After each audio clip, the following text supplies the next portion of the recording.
Je m'appelle Thierry Stéphane, j'ai généré près de 7 millions en ligne depuis 2019 grâce à différents business, principalement de l'e-commerce et de l'high-ticket. Et aujourd'hui, je développe un programme d'accompagnement toujours en high-ticket.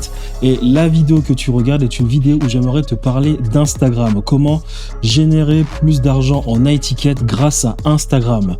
Cette vidéo s'adresse à des personnes qui ont des programmes d'accompagnement en high-ticket, qui font du business de l'high-ticket, qui ont des business de consulting, de coaching, d'agences, qui ont des programmes d'accompagnement. Donc dans cette vidéo, je vais te montrer comment moi j'utilise Instagram pour générer de l'argent en high-ticket et comment est-ce que j'ai aidé avec mes équipes des clients à générer eux aussi à leur tour de l'argent grâce à Instagram en high-ticket. Donc je vais te montrer comment je me débrouille à faire de la création de contenu, comment est-ce que je nurture mes leads, comment est-ce que je fais mûrir le travail des leads grâce aux stories Instagram et comment est-ce qu'ensuite derrière je fais du setting pour avoir ces personnes en closing de telle sorte que tout se passe correctement durant l'appel de closing car on a fait le travail en amont, on les a suffisamment bien qualifiés, suffisamment bien travaillés, suffisamment bien nurture pour que le closing se passe correctement. Donc on peut commencer.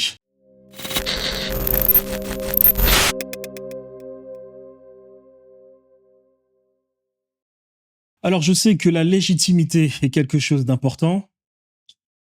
Il y a des personnes qui regardent beaucoup mes vidéos mais qui ne commentent jamais. Il y a des personnes qui, lorsqu'elles sont en appel avec moi, me donnent des informations dont je n'aurais jamais cru. En tout cas, visiblement, il faut de la légitimité. Je sais des personnes qui me disent que Thierry, ne deviens pas Monsieur Lamborghini, je ne sais quoi. Mais au bout d'un moment, les gars, si je fais pas plus de vues, je crois que je vais commencer à le faire. Bref, je vais d'abord donner, pour commencer la vidéo très rapidement, je vais d'abord donner ma légitimité en termes d'abord sur les 3 business que j'ai fait. J'ai fait 3 business, j'ai fait de l'e-commerce, de l'high-ticket dans le photovoltaïque et maintenant je développe un programme d'accompagnement. Pourquoi est-ce que je développe ce programme d'accompagnement? Je le développe car j'ai acquis une certaine expérience en high-ticket au travers du photovoltaïque. Je l'ai fait en 2023. Ça m'a saoulé, j'ai arrêté, j'ai fait de l'argent. Maintenant, je relâche la pression, j'ai acquis une certaine expérience et derrière, du coup, j'ai développé ce programme d'accompagnement. Pour ce qui est de l'e-commerce, j'ai généré sur les 7 millions à peu près 5 à 6 millions en e-commerce, principalement. Donc ça, par exemple, c'est une capture d'écran. J'ai à peu près 3 Stripe où j'ai pu faire de l'e-commerce. Ceci est une capture d'écran. Une autre capture d'écran, par exemple, de mes résultats en e-commerce.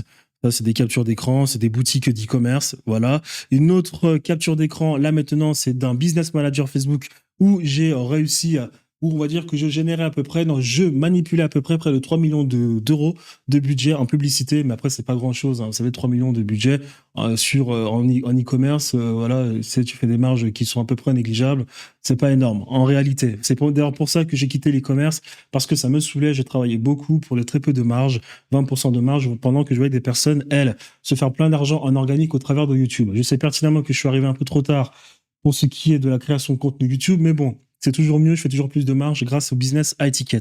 Ensuite, après l'e-commerce, directement, je me suis fatigué en e-commerce, j'ai arrêté vers 2023, mais j'ai directement enchaîné vers un business high-ticket, notamment le photovoltaïque. Ça s'appelle Solvani, mon offre s'appelait Solaire Pro Acquisition. Donc, je me suis renseigné, j'ai acheté des programmes d'accompagnement. Après avoir acheté des programmes d'accompagnement, j'ai construit mon produit avec un associé. On avait au total, à notre pic, on avait 15 setters, 5 closers à notre pic. On a fait beaucoup de remaniements, des setters qui sautaient, des closers qui sautaient. On a eu des problèmes en interne, ça a duré 1 an et demi, mais c'était extrêmement nourrissant. J'ai appris énormément et donc j'ai généré à peu près près de 900 000 euros de chiffre d'affaires grâce à ce business avec un pic à près de 140 000 euros par mois sur 3 mois d'affilée. 140 000, 100, 150 000, c'est ce que tu vois là à l'écran. Ce sont des captures d'écran de ma banque toujours. Et dans cette vidéo que tu vois sur YouTube, il y a des captures d'écran, davantage de captures d'écran. Je montre mes process, comment je développais tous ces produits high-ticket, Solaire Pro Acquisition dans le photovoltaïque qui m'a permis d'acquérir bon nombre d'expériences. C'était très difficile, mais en tout cas, c'était aussi nourrissant. Maintenant, comme je le disais, je développe ce programme d'accompagnement qui s'appelle Conquête Digitale. Conquête Digitale, j'ai 3 programmes que j'ai construits. Un pour les personnes qui commencent de zéro. Mon acquisition à ce niveau-là va être YouTube et les challenges. Mais pour plus tard, d'abord YouTube principalement, et puis les techniques de profil Instagram. Ensuite, Conquête Digital Premium, c'est à peu près pareil. C'est pour les personnes un peu plus débutantes qui sont déjà entre le 0 et le 5000, alors que les Conquête Digital, c'est juste les débutants. Et j'ai Conquête Digital Origine qui est actuellement en offre, qui tourne actuellement, car je travaille avec des personnes qui font déjà de l'argent dans Conquête Digital Origine, donc des personnes qui ont des business high ticket, qui génèrent déjà à peu près 15 000 euros par mois on les aide à mieux développer leur business à étiquette. Et donc, dans ce programme d'accompagnement, on parle d'Instagram, ce dont nous allons parler aujourd'hui dans cette vidéo. Donc, j'ai ces 3 programmes d'accompagnement, j'ai aussi 1 heure de consulting à disposition que je mets en lien de description de la vidéo. Donc ça, c'est une capture d'écran parce que actuellement, je suis à peu près à 40 000 € générés par mois avec cette activité. Il faut savoir que en e-commerce, je faisais des pics à peu près à 220 000 €. J'ai arrêté. Ensuite, pour ce qui est de Solvani, mon business d'agence, j'ai fait un pic à 140 000 €. J'ai freiné, j'ai arrêté. Et là, pour l'instant, avec Conquête Digital, cette offre de coaching et d'accompagnement, je suis à peu près à 40 000 € par mois. Voilà, donc je freine. C'est un 3e business que je reprends. Il me demande moins d'énergie, moins de burn-out. Donc, c'est une très bonne chose. Donc, à ce niveau-là, on peut commencer avec Instagram directement. Comme je l'ai dit, Instagram, on va parler principalement de création de contenu. Comment est-ce que je fais de la création de contenu? Parce que j'ai pas beaucoup d'abonnés. J'ai plusieurs comptes Instagram, mais je réussis quand même à tomber sur des personnes qui, derrière, je transforme en clients. Donc, on va parler de création de contenu, de story et de setting. Avant cela, comme je l'ai dit, j'ai aidé bon nombre de personnes sur Instagram, avant même déjà de créer cette offre à étiquette sur Conquête Digital. Ça, par exemple, ce sont des preuves au travers desquelles, je ne sais pas comment dire cela, mais ce sont des preuves où j'ai aidé des personnes sur Instagram à scaler leur Instagram. Ça m'a permis de comprendre l'algorithme Instagram. Ce sont des clients avec qui on a réussi à augmenter leur visibilité grâce à du profil funnel sur Instagram ou bien grâce à de l'organique. Je le fais aussi maintenant pour moi. Je vais me mettre à fond. Donc ça, c'est toujours des preuves que tu vois là. J'ai aidé des personnes à faire près de 3 millions, 4 millions. Je le fais depuis 2023, mais pas forcément. Je n'avais pas encore créé ce programme d'accompagnement. Mais voilà. Donc, tout ça que tu vois là, ce sont des preuves. Ça, c'est une vidéo encore pour te montrer que j'ai aidé bon nombre de personnes avec qui on a fait pas mal de résultats. Toujours. Ça aussi, c'est une preuve. Donc, maintenant que j'ai montré des preuves, j'aimerais parler de la création de contenu. À l'heure où tu me vois là, il est à peu près 9 h du matin. J'ai pas dormi de la journée parce que j'ai créé du contenu. Donc moi, comment est-ce que je fais pour créer du contenu sur Instagram? Ce que je suis en train d'expliquer, c'est pour te donner des idées. D'accord? Parce que j'ai pas beaucoup d'abonnés, mais je m'en sors très bien. Ce que tu vois là sur cette capture d'écran, ce sont des vidéos que j'ai record toute cette nuit. Donc là, il y a à peu près 150 vidéos que j'ai record. Ce que tu vois là. Comment est-ce que je fais? Ma technique est de créer le maximum de vidéos que je vais ensuite poster sur différents comptes Instagram pour maximiser mes chances de toucher le maximum de personnes. Lorsque je touche des personnes qui vont liker mes vidéos, qui vont regarder mes réels, qui vont m'envoyer des messages, qui vont regarder mes stories. Et toutes ces personnes, je vais ensuite les contacter. Et je sais que des personnes sont tiraillées entre faire des vidéos à fort potentiel de viralité et faire des vidéos où on ne partage que de la valeur ajoutée, ce que les gens appellent bottom of funnel, middle of funnel, top of funnel. Moi, je n'en ai que faire. C'est ma stratégie. Je n'en ai absolument que faire du top, bottom of funnel. Ça ne veut pas dire qu'il faut que toi aussi, tu n'en aies que faire, mais en tout cas, je te partage ma stratégie qui actuellement, pour l'instant, fonctionne. Je ne fais que du bottom of funnel.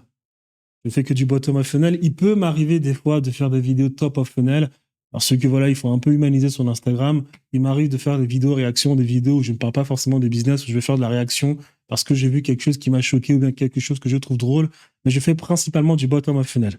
Parce que je fais du bottom of funnel, je sais pertinemment que je vais faire très peu de vues. Donc moi, j'ai mécanisé ma création de contenu. J'essaie de l'industrialiser pour ensuite l'automatiser.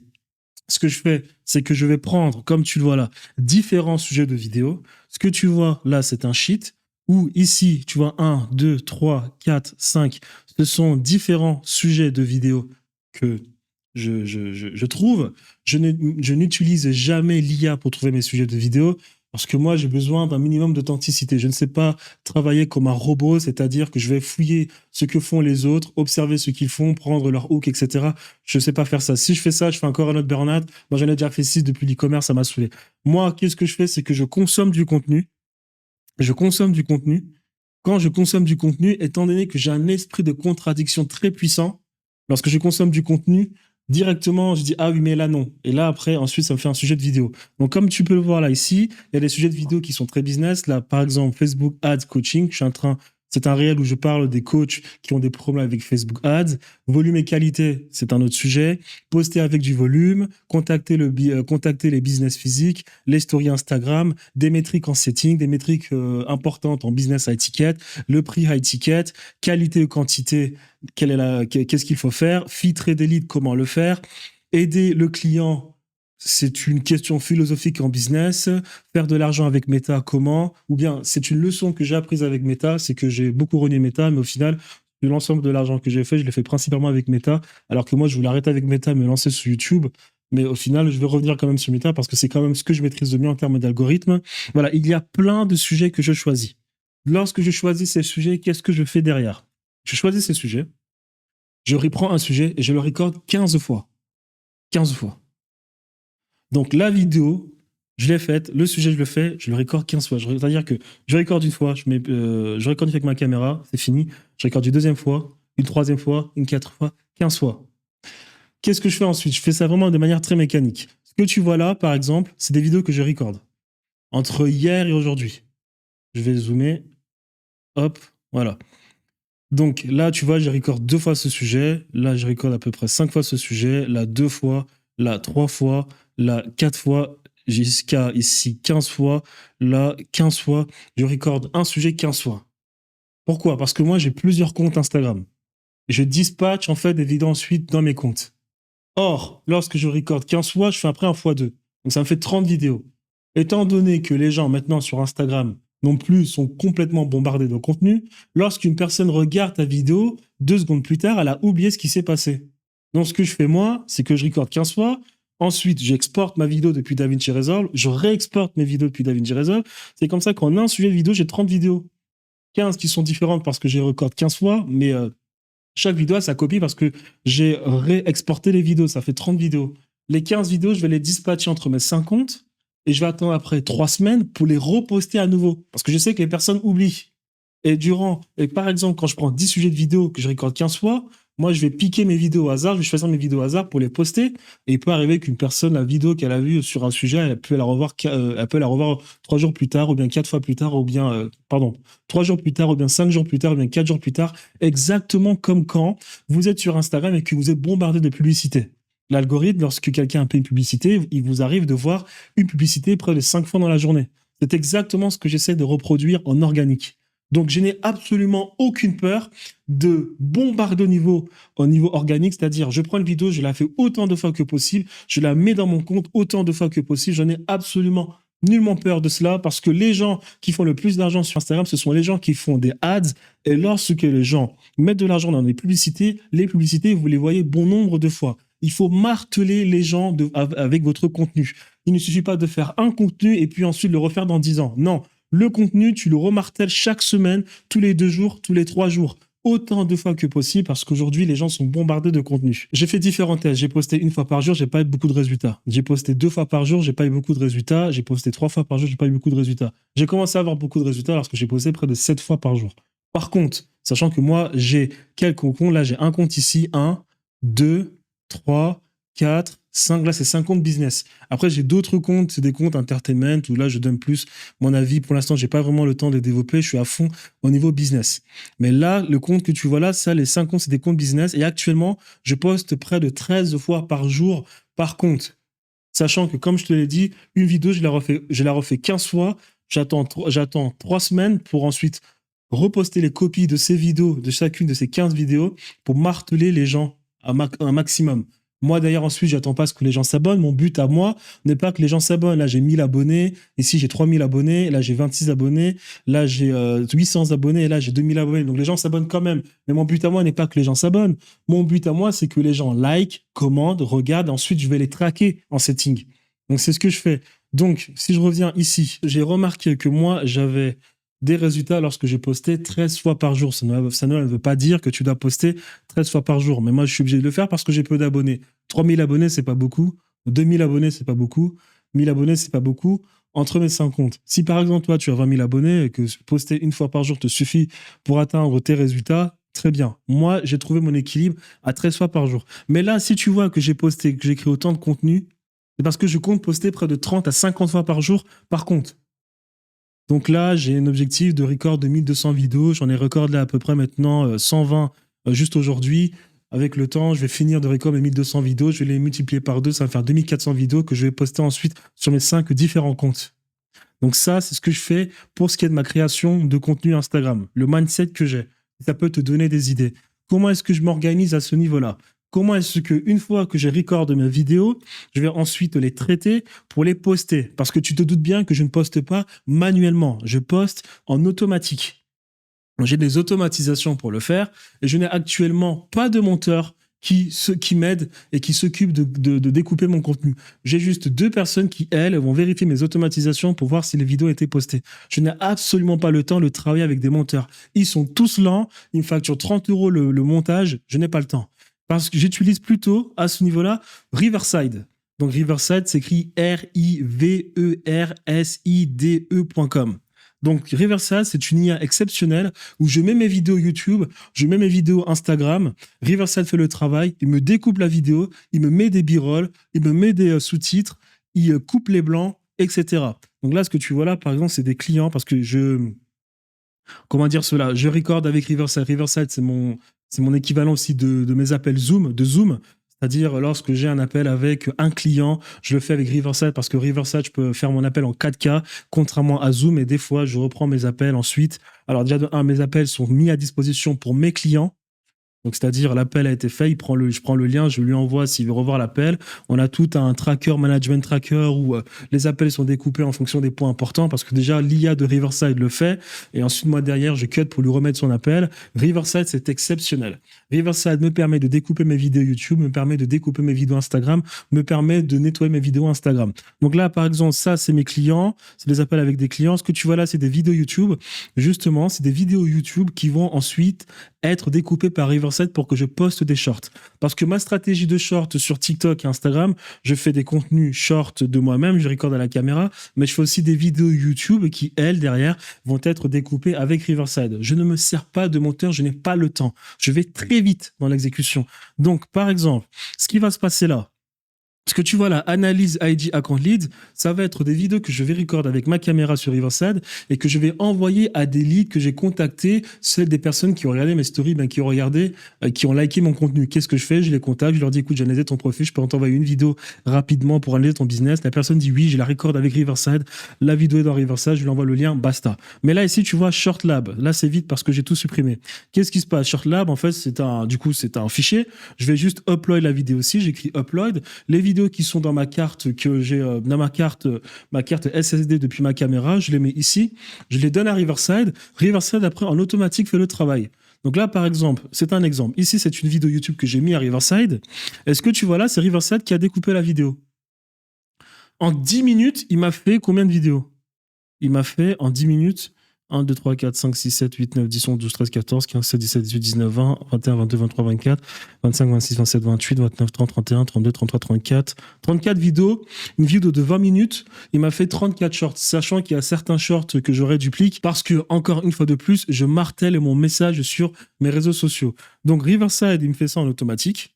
Une fois que j'ai ça, que Riverside m'a fait travail, moi je récupère les shorts, je les exporte. Riverside me fait des hooks pour commencer. Là, il me fait des hooks. Il prend ma vidéo de 20 minutes, il me la découpe en plusieurs vidéos de 3 minutes si je veux la reposter. Il me fait des shorts. Il me donne des idées de posts. Il me donne des transcriptions de vidéos. Ça, c'est l'IA. Pas de monteur, IA. IA. Alors, je crois que Submagic fait bien le travail. Opus Clip fait bien le travail. Mais je ne sais pas. Caption fait bien le travail.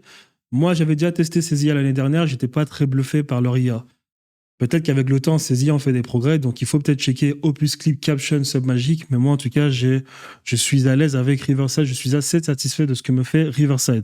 Dès que j'exporte ma vidéo ensuite, je vais sur frame.io, donc c'est l'équivalent de Google Drive, c'est l'équivalent de comment s'appelle cela, il y a une sorte de drive aussi pour Microsoft. Moi, je préfère utiliser frame.io parce que c'est plus fluide, c'est plus rapide. Dans frame.io, derrière, je vais ensuite emmagasiner mes vidéos pour les donner à la personne qui va mettre mes vidéos dans mes automatisations. Donc là, ce que tu vois là, c'est mon frame.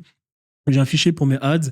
J'ai un fichier pour mes vidéos de formation de mes 3 programmes différents. Ça, c'est mon pote et associé. Ça, Jade. Ça, c'est pour des personnes qui vont reposter mon contenu pour plus tard. C'est une autre stratégie que j'ai en tête. Et là, c'est pour Thierry. C'est mon contenu. Dans ce que je vais cliquer ici. Je me suis organisé. J'ai un fichier pour YouTube, j'ai un fichier pour les shorts, j'ai un fichier pour les miniatures. Ici, c'est pour les shorts. Je clique sur les shorts et derrière, j'ai un fichier pour YouTube Short, TikTok, Snapchat, Short monté, Instagram. Pourquoi est-ce que je te montre Frame.io? Parce que Frame.io, je trouve que c'est quelque chose de très fluide.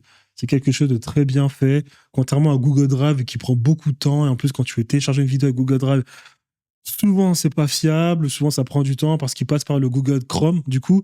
Alors qu'avec Frame.io, tu peux télécharger une application de Frame qui, elle, va te télécharger la vidéo très vite en fonction de la bande passante de ta fibre optique ou bien, voilà, de ton Wi-Fi en tout cas. Donc, c'est pour ça que je te montre Frame.io. Une fois que j'ai mes vidéos, il y a 2 choses que je fais. C'est soit je les mets dans Frame.io pour que la personne qui s'occupe de la mettre dans mes automatisations puisse avoir accès aux vidéos pour faire le travail. Soit, si je le fais moi-même, je vais prendre mes vidéos et je vais aller sur Wasabi. Wasabi, alors là, je me suis déconnecté de Wasabi. Wasabi, c'est l'équivalent de AWS S3. Vous savez, Netflix héberge ses vidéos chez AWS. Comment dire cela? Bon nombre d'entreprises stockent leur data, leurs vidéos chez Azure de Microsoft. Eh bien moi, il y a Wasabi qui coûte 1 milliard de fois moins cher. Figure-toi que j'ai 15 Tera, 6600 contenus, ça me coûte à peu près $100. Donc, au lieu d'aller chez AWS, au lieu de te faire ruiner, parce que Frame, que tu vois là, coûte très cher si tu veux mettre tes vidéos. Alors que Wasabi, ça coûte rien du tout. Donc, moi, je prends mes vidéos. Lorsque je finis de faire mes vidéos, je les prends et je vais les mettre dans Wasabi. Dans Wasabi, il y a ce qu'on appelle des buckets. Je vais créer des buckets où j'ai mes vidéos YouTube qui sont stockées et j'ai mes shorts qui sont stockés. Dans mon bucket, que tu vois là, ici, tu vois, il y a mes différents comptes Instagram. J'ai aussi des comptes TikTok et j'ai mes YouTube Shorts. Dans, par exemple, ce compte-là, tu vois, c'est mon compte principal, Thierry Stéphane, qui a à peu près 1000 abonnés. Je vais mettre mes vidéos. Ce que tu vois là, par exemple, là, il y a 180 vidéos. Ça, c'est des vidéos. Ici, si je mets là 100, ce que tu vois là, c'est plein de vidéos. C'est des shorts, d'accord, qu'on a mis dans Wasabi. Ces shorts-là, ensuite, j'ai contacté le SAV parce que je voulais que Wasabi me transforme l'URL de la vidéo qui est dans Wasabi en URL publique. Parce que cette URL publique va m'être utile pour ensuite la donner à Instagram au travers d'une automatisation que je vais faire sur Make pour poster la vidéo en automatique. Donc, là, il y a beaucoup de vidéos. Là, je vais te montrer une capture d'écran parce que je ne vais pas directement travailler sur mon Wasabi. Je vais travailler au travers d'une application qui s'appelle Transmit 5, où je connecte Wasabi à Transmit, parce que ici, c'est 2 fois plus fluide. Et donc là, ce que tu vois, c'est des buckets. Là, ce que tu vois là, c'est mes comptes Instagram. Et là, ce que tu vois là, c'est toutes les vidéos que j'ai uploadées par compte. Ici, comme je te disais, là, ce que tu vois là, par exemple, une vidéo, tu vas voir, il y a copie URL. Moi, je vais me servir de cette URL, puis ensuite, je vais la mettre dans une automatisation Make. Je te montre les automatisations Make maintenant. Donc, l'URL publique, je la prends. Là, c'est mon Make. C'est là où j'ai, on va dire, 80% de mes automatisations. J'ai des automatisations dans un CRM qui s'appelle Go High Level pour automatiser bon nombre de choses au niveau du setting, au niveau de l'onboarding, du delivery. J'ai beaucoup d'automatisation dans mon CRM. J'ai beaucoup d'automatisation sur Make et j'ai quelques automatisations sur N8N. Tout ce que tu vois là, ce sont des automatisations de mon business. Ce qui compte pour nous, là, ce qui nous intéresse, ça va être comment est-ce que moi, je vais automatiser le fait de poster mes vidéos en automatique. Parce que je ne vais pas le faire moi-même. Je n'ai pas que ça à faire. Donc là, ce que tu vois, par exemple, là, ce sont des comptes Instagram. Solvani 1, 10, 11, 12, 13. Ce que tu vois là, ce compte-là, par exemple, ce dossier, c'est le dossier, du coup, pour le premier compte Instagram. Je vais cliquer sur cette automatisation et l'automatisation, elle est très simple. Ce que tu vois ici est un trigger pour moi m'alerter. C'est un message WhatsApp que je vais recevoir. Un message qui va m'alerter que l'automatisation fonctionne et elle va poster mes vidéos. L'automatisation va se déclencher à peu près 18h. Parce que moi, sur Instagram me dit que les gens chez moi sont plus actifs entre 18h et 19h30. Donc moi, à 18h, j'enclenche l'automatisation, je reçois un WhatsApp qui me dit l'automatisation va être lancée pour aller poster les vidéos. Ce que tu vois ici, ce que tu vois là, c'est, comment on appelle cela ? voilà, l'adresse URL publique du coup de la vidéo sur Wasabi. Elle est ici. Donc je vais la mettre sur Instagram. Je vais donner les accès. Je vais connecter du coup mon compte Instagram à Make. Et après, ce que tu vois là, en fait, c'est Instagram qui va tout simplement prendre l'URL publique. Donc là, il va télécharger la vidéo et après, il va la poster sur mon compte. C'est tout. J'attends 3 minutes parce qu'il ne faut pas faire cela en même temps, parce que pendant que cette automatisation tourne, il y a d'autres automatisations qui tournent sur les autres comptes. Donc, j'attends 3 minutes. Je fais un petit décalage, hein, c'est-à-dire que cette automatisation, par exemple, elle se déclenche à 18h. Les autres vont se déclencher à 18h15, d'autres à 18h30, d'autres à 19h, d'autres à 19h30 pour les autres comptes, pour éviter justement de sursaturer l'API d'Instagram, qu'il n'y ait pas de problème. Donc, j'attends 3 minutes. Ensuite, il poste la deuxième vidéo. Pareil, ici, je mets l'URL public, il poste la vidéo. J'attends 3 minutes, il reposte la vidéo. Et là, ce que tu vois là, il y a 3 vidéos parce que je faisais mes tests avec 3 vidéos par jour, ce qui n'était pas suffisant. Maintenant, je suis à 13 vidéos. Après, dès que l'automatisation est terminée, je reçois un WhatsApp en automatique qui me dit la vidéo a été postée. Donc, ce qui veut dire que là, ce que tu vois ici, sur ce compte, si tu checkes mon compte, ici, tu vas voir ces vidéos-là ont été postées en automatique, je n'ai absolument rien à faire. Et après, voilà, 13 vidéos postées par jour, par compte Instagram. Ici aussi, c'est pareil. Là, c'est des vidéos postées. Je n'ai absolument rien à faire. Comme je t'ai dit, moi, j'ai juste à record, le mettre sur Riverside Frame pour que la personne de mon équipe s'occupe ensuite de les mettre sur Wasabi. Ou bien je les mets moi-même sur Wasabi, les vidéos, pour ensuite que l'automatisation se déclenche en automatique. La personne, pourquoi est-ce qu'elle me sert? Parce qu'elle me sert, la personne, à prendre justement l'URL publique sur Wasabi pour la mettre en automatique sur Make. C'est-à-dire que nous, on se prépare à l'avance. C'est-à-dire quoi, se prépare à l'avance? C'est-à-dire qu'ici, tu vois, là, il y a plein de vidéos, il y a plein d'automatisations que tu vois là. Jusqu'à jour, si je mets là en automatique oldest, 78 jours, on s'organise pour poster à l'avance. Là, il y a 78 jours, les automatisations sont désactivées parce que les vidéos ont été postées. Donc, quand je fais plusieurs vidéos à la chaîne, les vidéos sont ensuite upload sur l'URL, upload dans Wasabi pour avoir les URL. La personne ensuite qui s'occupe de prendre mes vidéos et pour les mettre dans les automatisations, elle peut en faire 30 par jour, elle prend 30 URL, elle les met dans les automatisations. Comme ça, nous, on a 5 jours d'avance, 7 jours d'avance, 8 jours d'avance. Quand on est ultra discipliné, on a 30 jours d'avance. Quand on fatigue un peu, on a 15, 10 jours d'avance parce que ça me prend quand même beaucoup d'énergie de record de mes vidéos. Voilà. Et c'est comme ça que parmi mes différents comptes, je poste énormément de vidéos. Donc là, par exemple, la capture d'écran que tu vois là, ici, j'ai fait 11 000 vues en 30 jours. 11 000 vues ici, je pense que là, 30 000, là, à peu près 30 000, là, à peu près 7 000. On va dire que actuellement, là, j'ai pas beaucoup posté parce que justement, j'ai manqué de discipline. Mais quand je suis à fond, je fais 100 000 vues entre mes 5 différents comptes et je réussis déjà, pour l'instant, à avoir suffisamment de personnes que je signe. Parce que moi, je signe en high ticket, donc j'ai pas besoin d'avoir beau nombre de personnes qui, elles, derrière, sont en communication avec moi pour un appel de closing. J'ai pas besoin de beaucoup de personnes. Là, maintenant, je vais passer à 30 vidéos par jour pour essayer encore davantage d'augmenter, je dis bien d'augmenter mon nombre de vues en visibilité sur Instagram. Mais il m'arrive, lorsque j'ai la flemme de le faire, parce que, comme je te l'ai dit, je fais des vidéos à forte valeur ajoutée, donc ça ne fait pas beaucoup de vues. J'alterne entre que de l'organique et booster les réels. Et c'est ce que j'aimerais te montrer là tout à l'heure pour ce qui est des publicités, lorsque je booste mes réels, si j'ai posté moins de vidéos, parce que là, sur les 30 derniers jours, je n'ai pas boosté mes réels, donc j'ai fait moins de vues, j'ai fait 100 000 vues, mais ça m'a quand même permis de signer des clients. Quand je booste mes réels, je passe automatiquement à 500 000 vues, 1 million de vues, tout simplement parce que j'ai posté moins, mais la vidéo a été boostée avec mon argent. Et d'ailleurs, ça me fait plus de personnes qui like, plus de personnes qui regardent mes stories, plus de personnes qui commentent. Je ne cherche pas à ce qu'elles s'abonnent à moi. D'ailleurs, souvent, elles ne s'abonnent pas à moi parce que mes vidéos sont trop... Comment dire cela? Mes vidéos sont trop développées. C'est pas des vidéos qu'on met sur Instagram. Arrêtez, sur Instagram, tu fais des vidéos pour rigoler. Mais moi, mes vidéos, je vais à fond.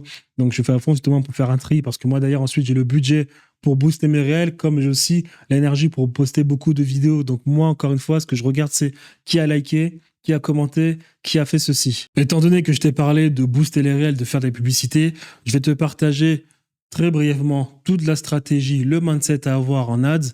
Ça fait quand même depuis 2019 que je fais tourner des ads sur Facebook, donc j'ai pas mal d'expérience en ads. Donc, pour ce qui est de booster des réels, pour ce qui est de faire tourner des publicités pour des comptes Instagram, que ce soit pour moi et mes clients, c'est très facile. Pourquoi? Parce qu'en e-commerce, les ads, ça demande plus d'expertise. Parce que tu dois maîtriser, on va dire, de A à Z, comment dire cela, le paradigme de publicité, parce que tu veux que les personnes achètent un maximum de fois sans te contacter.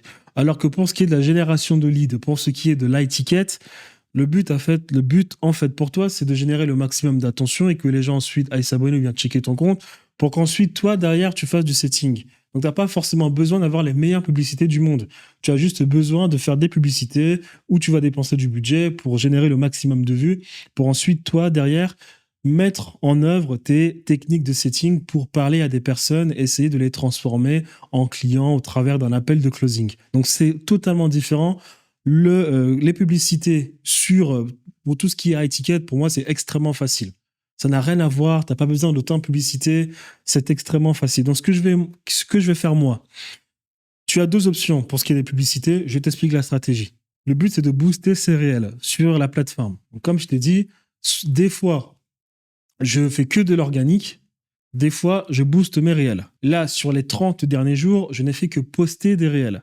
Et encore, je postais à peu près 10 réels par jour. Là, je passe à 30 réels par jour et je vais en même temps booster mes réels. Donc, je vais mélanger organique en postant 30 vidéos par jour sur mes comptes Instagram parce que je suis une machine et booster mes réels. Mais pas trop.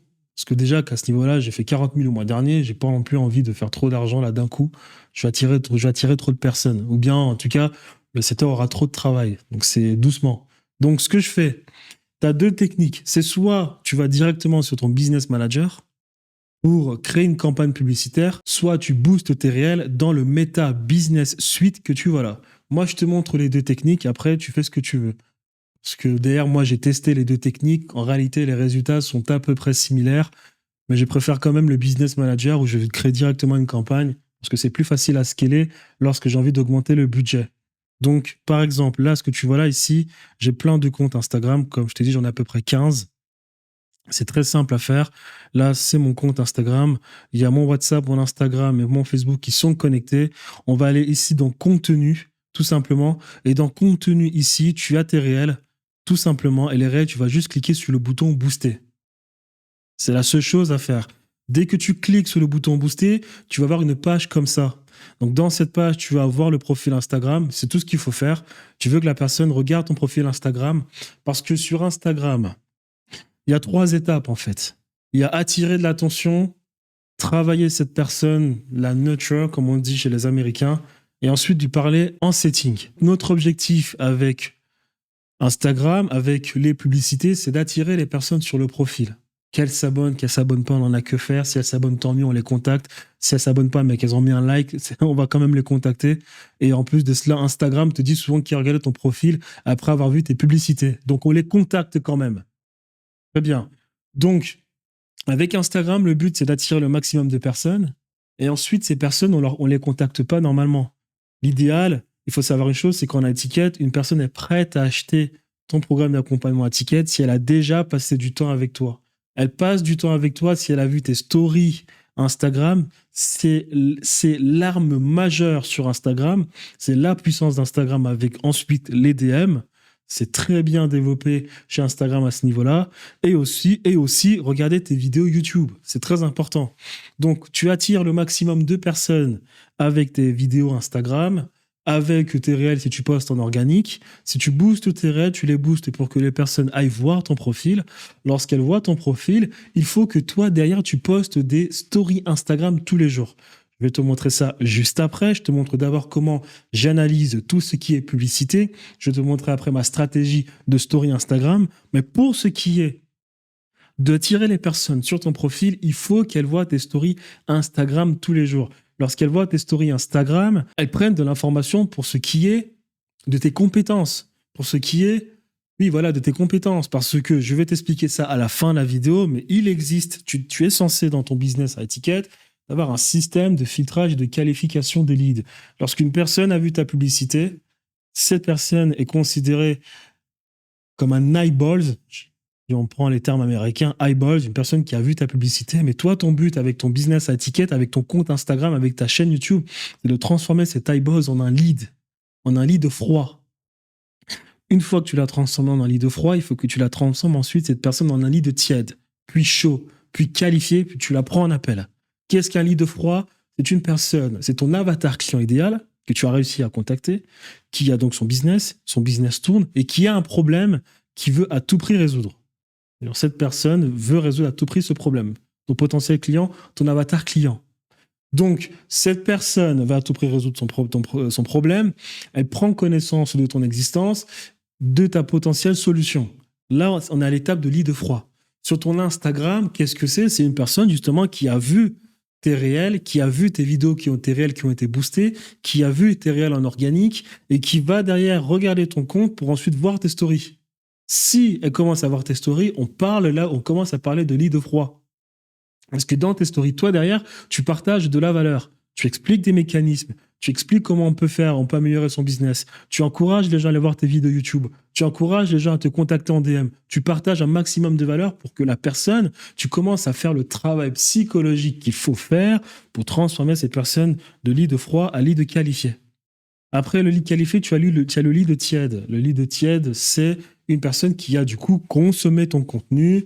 Voilà, elle prend connaissance de ta solution, sachant qu'elle veut à tout prix résoudre son problème là et maintenant. Elle commence à prendre contact avec ton setter. Ton setter lui a envoyé un premier message pour l'inviter à analyser éventuellement son business. Là, on est au tiède. On est au chaud quand la personne a du coup consommé ton produit et connaît la solution. Elle sait ce que tu proposes. Elle sait, et cela a été validé par le setter qui lui a parlé. Le setter, normalement, il est censé te dire « Ouais, cette personne, elle a consommé le contenu. » Là, c'est chaud. Après, tu as qualifié quand la personne, tu es sûr qu'elle a du budget, qu'elle est décisionnaire. Là, c'est toujours un travail de setting. Toujours. Soit tu fais un setting au travers d'un premier appel découverte, c'est le setter qui qualifie, ou bien c'est toi, ou bien dans vos conversations, le setter a été capable de détecter que la personne a du budget et qu'elle est décisionnaire. J'entre plus en profondeur dans mon programme d'accompagnement à ce niveau-là. Donc, pour ce qui est d'Instagram, tu attires les personnes au travers de tes réels que tu boostes pour qu'elles aillent sur ton compte et qu'elles restent sur ton compte, pour regarder ce que tu proposes dans les highlights, pour regarder ce que tu proposes en story, pour, comme je l'ai dit, transformer cette personne en un lead froid, tiède, chaud, qualifié. Donc, si je reviens ici, comment est-ce que tu boostes? Visite de profil, très simple. Là, je crois que c'est des réglementations françaises, européennes, là, ce qu'on a depuis récemment. Donc maintenant, il faut mettre Union européenne, je sais pas quoi, ton nom, prénom, à entreprise, on s'en bat les couilles. Ici, important, tu as le choix, lorsque tu boostes tes réels, soit tu ne mets pas ici d'informations plus que ça, c'est-à-dire les centres d'intérêt et le pays, soit tu les mets, soit tu les mets pas, je t'encourage à tester. Moi, j'ai testé, ce qui fonctionne toujours le mieux, c'est France Broad. C'est-à-dire France sans aucun intérêt. France, Belgique, Suisse, Luxembourg, sans aucun intérêt. Mais tu peux quand même avoir de très bons résultats si tu mets par exemple les intérêts coaching, formation, intérêt marketing, ID profil business et entrepreneurship. Je te montre ça sur mon business manager, mais en fait, c'est quoi? C'est que tu prends une panoplie d'intérêts par ce que je t'explique. Lorsque tu fais un ad set, il faut que tu aies au minimum 4 millions de personnes que tu peux potentiellement toucher. Sinon, ta publicité va coûter cher. Avant, ce qu'on pouvait faire, on pouvait juste mettre un ad set, un intérêt. Un ad set, un intérêt avec plusieurs publicités. Aujourd'hui, non, c'est mieux le pas faire. Il faut que tu permettes à l'algorithme d'avoir le plus grand champ possible et imaginable dans lequel il va essayer de toucher les personnes. Donc, tu prends plusieurs centres d'intérêt qui se ressemblent et tu les mets dans un ad set. Voilà pourquoi est-ce que tu veux ici IG profil plus entrepreneur. Je vais prendre les personnes qui ont un business Instagram, donc qui ont leur compte Instagram catégorisé comme Instagram business, et je vais prendre après tous les centres d'intérêt qui sont liés à l'entrepreneuriat. En bas, je fais pareil avec coaching et formation. Je prends tous les centres d'intérêt coaching et formation. Pareil avec intérêt marketing, je prends tous les centres d'intérêt liés aux intérêts marketing. Et ensuite, derrière, là, ce que tu vois francophone, c'est parce que j'ai mis à côté France, Luxembourg, Belgique et Suisse. Ou boum, je clique, je mets de l'argent, je valide, bam, la publicité validée. Ensuite, on arrive dans le business manager. Donc là, par exemple, on arrive maintenant sur le business manager. Là, ce que tu vois là, c'est de la data. Et là, j'ai fait plusieurs tests. Parce que là, c'est un compte de testing où j'ai dépensé combien? J'ai dépensé à peu près 1000 euros, 1200 $ pour faire les tests et savoir exactement ce qui fonctionne et ce qui ne fonctionne pas.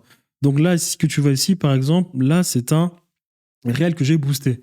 booster, booster, booster, booster. C'est-à-dire que j'ai pris le réel depuis le Meta Business Suite. Mais ici, par contre, en bas, j'ai ici IG. Ça, c'est une campagne que j'ai créée directement depuis le Business Manager.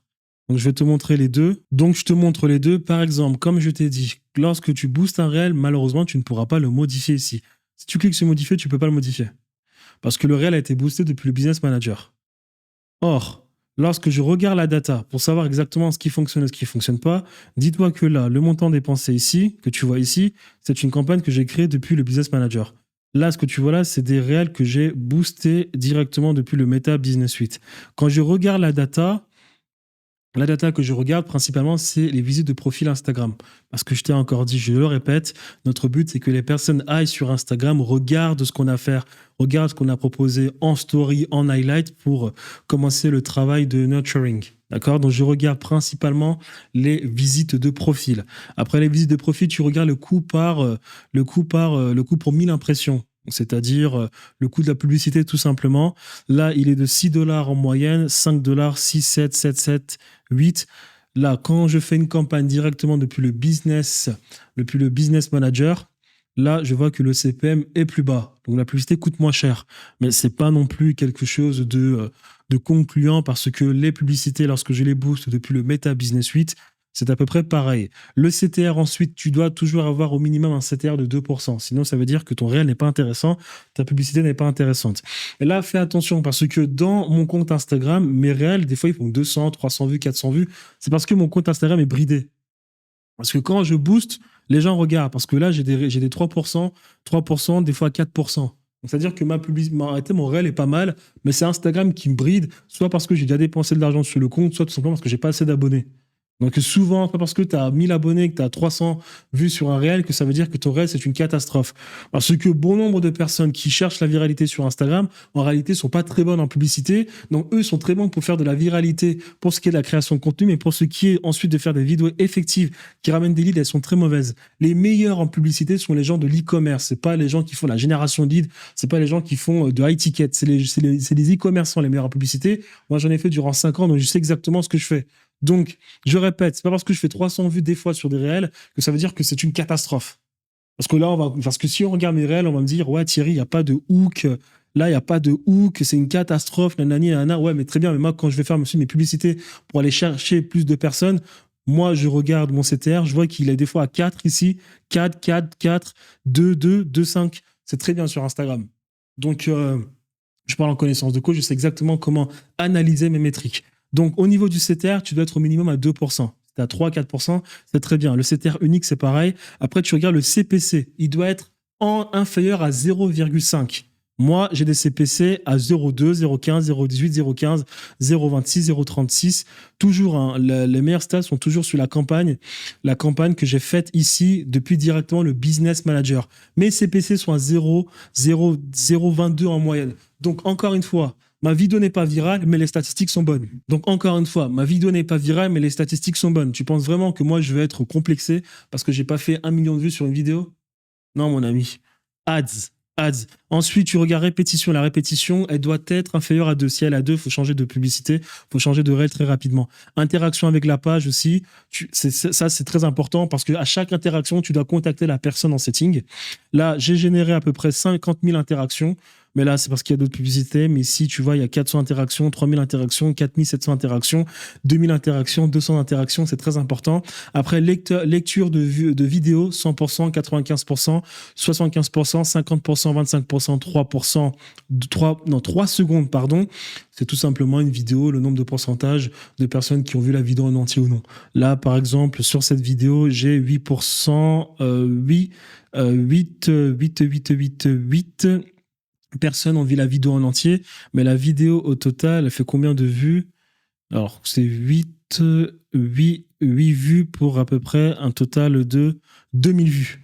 Donc là, ça veut dire que sur la campagne, je peux mieux faire parce que 2000 vues et qu'il y a 8%, il y a que 8 personnes qui ont vu la vidéo, je peux mieux faire.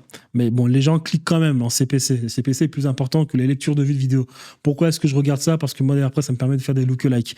Ici, à lecture de vues de vidéo, dès que tu as plus de 1000 événements, Tu peux commencer à faire des lookalikes, mais pour moi, c'est pas assez à cause des réglementations iPhone qui permettent le tracking, qui empêchent de traquer correctement la data. Donc moi, je vais chercher ici les 10 000, dès que j'ai 10 000 événements ici, 10 000 événements là, 10 000 événements ici, 10 000 événements ici, 10 000 événements là, c'est bon, je peux faire mes lookalikes. Les lookalikes, c'est quoi? C'est tout simplement, tu as targeté des personnes, l'algorithme a trouvé des personnes intéressantes, tu mets en place une lookalike et qu'est-ce que va faire l'algorithme? Il va te trouver des personnes similaires aux personnes intéressantes que tu as réussi à contacter, que l'algorithme t'a ramené en premier lieu. Tout simplement. Donc ici, mes testings me permettent de dire qu'il vaut mieux créer des campagnes directement dans le Business Manager que de les booster au travers du Manager Business Suite. Parce que j'ai de meilleurs résultats avec cette campagne où je crée des adsets que de booster mes réels. Donc je vais du coup tout simplement créer une campagne, tu fais le jeu normalement, tu crées une campagne ici, boum, là, hop, trafic, ici tu crées une campagne. Lorsque tu crées ta campagne, on va le faire ensemble, ici tu cliques sur modifier. Là, tu modifies, tu n'actives jamais le campagne budget plus. Bon, tu peux l'activer comme tu peux pas l'activer. Moi, mon mindset, c'est de ne jamais faire ce que me propose Facebook parce que Facebook est là pour te piller, pour te plumer. Donc, des fois, lorsque tu vas sur ton business manager, Facebook va te conseiller bon nombre de choses. Ne l'écoute jamais. Tu vas directement ici, éligibilité, tu cherches trafic. Tu peux chercher trafic comme tu peux chercher interaction pour faire en sorte que les personnes s'abonnent. Ensuite, tu vas ici, ça c'est le adset. Adset, comme je te l'ai dit. Par exemple, profil Instagram, on l'avait dit. Ici, j'ai mis juste une seule, comment on appelle cela? J'ai mis juste une seule, un seul intérêt. Ici, admin d'un profil Instagram, c'était pour faire un testing. J'ai mis plusieurs pays parce que moi, je voulais tester, voir s'il y avait des Français que je pouvais contacter hors des pays francophones. Donc, j'ai fait des tests. Mais de manière générale, tu mets ici les pays francophones. L'âge, tu ne touches jamais. Le genre, tu ne touches jamais. Ici, tu mets plusieurs intérêts qui se ressemblent. Par exemple, ici, j'ai mis propriétaire de petite entreprise, petit business, entrepreneuriat créatif, entreprise individuelle, petite et moyenne entreprise. Basta. Tu ne touches pas la langue. Ou bien, si tu veux, tu mets le français. Là, j'ai mis français, Canada et France. Ou bien, je crois que ça s'est mis en automatique. Basta. Là, tu mets bénéficiaire selon mon entreprise. Basta. Je vais toucher potentiellement 20 000 personnes qui vont aller checker mon compte. Ici, là, on a 12 000 à 10 000 à 10 millions à 12 millions. C'est parce que j'ai mis les États-Unis d'Amérique. Si tu enlèves les États-Unis d'Amérique, tu auras forcément ici à peu près 5 millions. Je répète, lorsque tu mets tes intérêts, tu mets plusieurs intérêts qui se ressemblent dans un adset, il faut qu'ici tu aies minimum 4 millions. Si tu as moins de 4 millions, ta publicité va te coûter très cher. Et une fois que tu as construit ton adset, là, ici, maintenant, tu mets tout simplement plusieurs. Là, tu vas compte non réglé parce que c'est un compte de testing. Je paierai la facture et puis ça se remettra en activité quand je voudrais faire de nouveaux tests. Donc ici, là, tu vois, j'ai mis plusieurs adsets. C'est tout simplement mes adsets que j'ai choisis, mes réels, pardon. Ce que tu vois là, c'est plusieurs réels. C'est tout simplement mes réels que j'ai pris directement dans mon compte. Donc, c'est des réels, en fait, qui sont boostés. Donc, qu'est-ce qui se passe? En fait, là, tu vois, il y a compte publicitaire. Tu as compte publicitaire ici. Là, je n'ai pas l'option parce que c'est des campagnes qui sont actives. Mais après, ici, tu peux cliquer sur un bouton. Tu cliques sur un bouton. Tu cherches dans les réels de ton compte, tu prends le réel et tu le mets. Après, tu dupliques, tu appliques ici. Tu cliques ici sur dupliquer. Quand tu cliques sur dupliquer, ça va te faire une nouvelle publicité et tu vas juste changer, en fait, tout simplement, ici, le code du réel. Tu vas cliquer sur un autre réel qui est disponible sur ton compte. Tu fais tes analyses. Moi, je mets 10 réels par adset. C'est peut-être pas ce qui est recommandé. Tu peux mettre à peu près 6. Moi, je pense 6, maximum peut-être. Moi, je estime qu'il n'y a pas de règle, j'en mets 10, j'en mets en maximum parce que l'algorithme aime beaucoup tester en fonction du budget que tu lui alloues. Donc moi, je mets 10 réels et en fonction de ces 10 réels, après, j'ai des résultats. Mes résultats, je regarde qu'est-ce qui se passe dans la plupart des cas. Ce qui va le mieux fonctionner, c'est quand tu as un adset où tu ne mets pas d'intérêt. Mais moi, pourquoi est-ce que je mets des intérêts? C'est parce qu'au début, je veux guider comment on appelle cela, mon algorithme. Donc, je lui donne d'abord des intérêts, il génère de la data, et dès que je vois qu'il est suffisamment bon, je coupe tout ce qui a des intérêts, je ne me laisse que le broad. Si on regarde ici, il y a petite entreprise, profil Instagram business, broad, intérêt mindset, intérêt marketing, coaching et formation, éducation, broad, entrepreneuriat. Je regarde ici, visite de profil, je pense que c'est le broad qui a le meilleur résultat. Non, il y a broad et intérêt mindset. C'est les deux adsets qui performent le mieux, mais si tu regardes en détail, à peu près tout se ressemble. Et lorsque tout se ressemble, alors je ne coupe absolument rien, j'augmente le budget si je veux toucher tout simplement plus de personnes. Si je vois qu'il y a vraiment des différences, je vais tout simplement couper ce qui fonctionne le moins. Et je vais juste augmenter le budget ici sur ce qui fonctionne le plus. C'est tout ce qu'il faut savoir au niveau des ads. Donc, en gros, qu'est-ce que tu fais? Tu vas sur ton business manager. Tu crées une campagne de trafic ou bien une campagne d'interaction pour que les personnes s'abonnent à ton compte. Moi, je fais le trafic parce que moi, d'ailleurs, ensuite, je vais traquer les personnes qui regardent mes stories, qui like et qui s'abonnent. Tu crées 5, maximum au début, 4, maximum au début, 4 adsets. Maximum au début, 4 adsets, pas trop. Après, si tu veux tester, t'amuser, tu peux créer plus d'adsets ou bien créer une deuxième campagne avec autres 4 adsets. Il n'y a pas de règle, il y a juste du testing. Ce qui fonctionne, tu le dupliques, tu le scales. Là, par exemple, tu vois, il y a 8 campagnes, mais d'habitude, je commence avec 4, il y a 8 adsets, pardon, mais d'habitude, je commence avec 4 adsets. Un adset, plusieurs intérêts qui se ressemblent. Tu mets les pays, tu ne mets pas l'âge, tu ne touches pas l'âge, tu ne touches pas la langue. Ensuite, dans l'adset, tu mets plusieurs réels, les réels de ton compte. Parce que de toute façon, il va te le dire. Il va te proposer, il va te dire, soit tu crées une vidéo, soit tu mets une vidéo qui n'était pas sur ton compte Instagram, que tu veux poster, soit tu prends les vidéos de ton compte Instagram. Tu prends les vidéos de ton compte Instagram parce que d'ailleurs, ça les booste.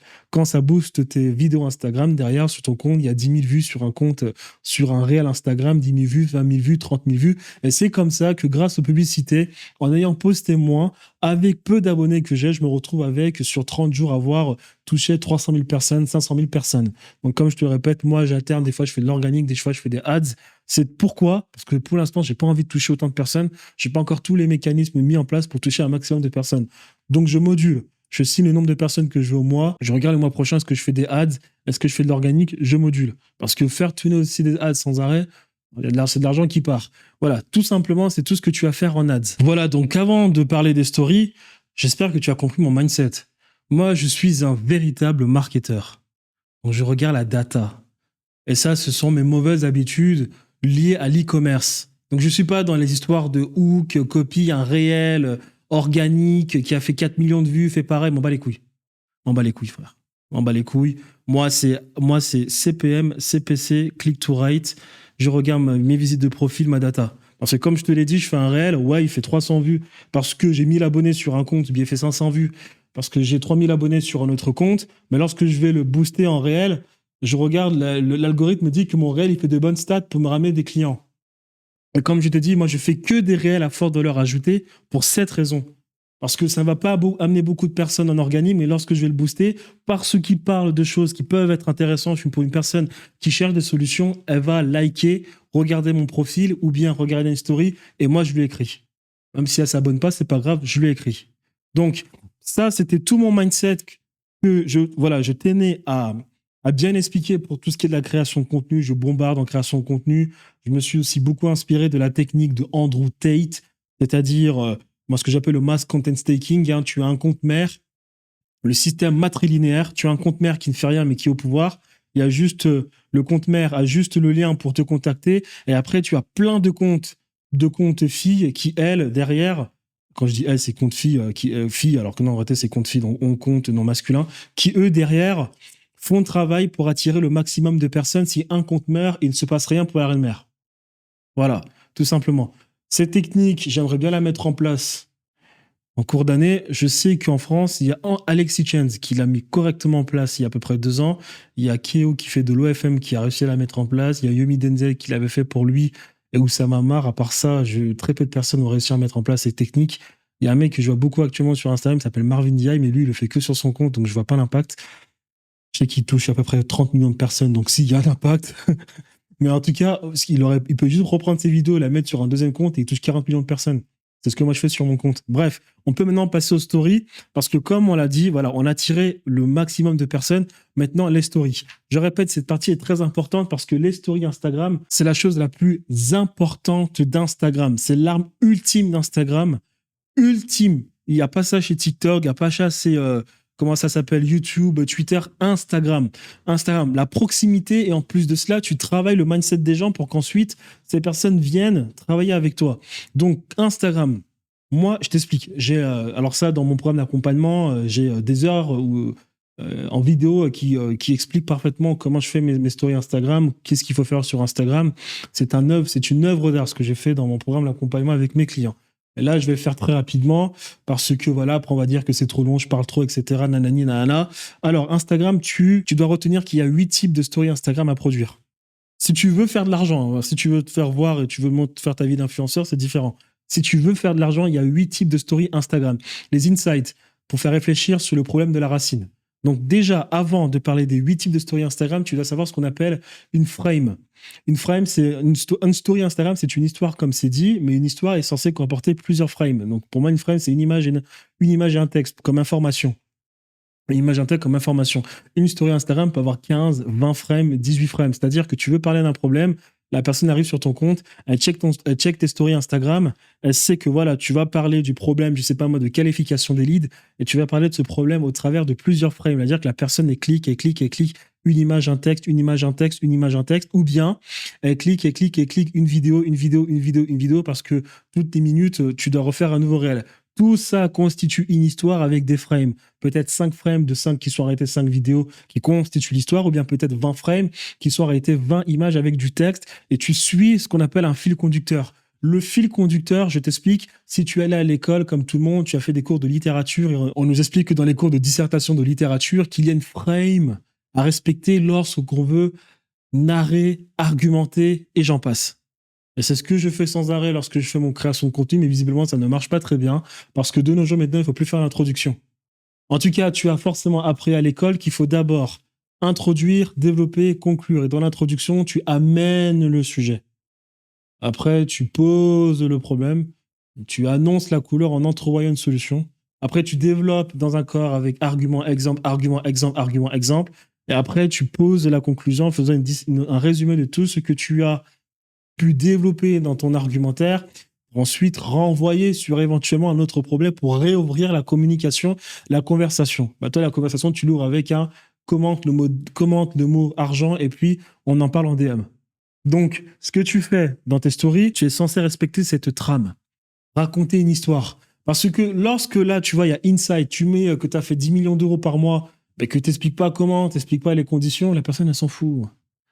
Aujourd'hui, les gens des Lamborghini, on loue des Lamborghini, tout le monde fait 15 milliards d'euros par jour, les gens ont plein de clients, ils nous balancent leur screen, on ne sait pas pourquoi, on ne sait pas quelles sont les conditions, ils s'en foutent.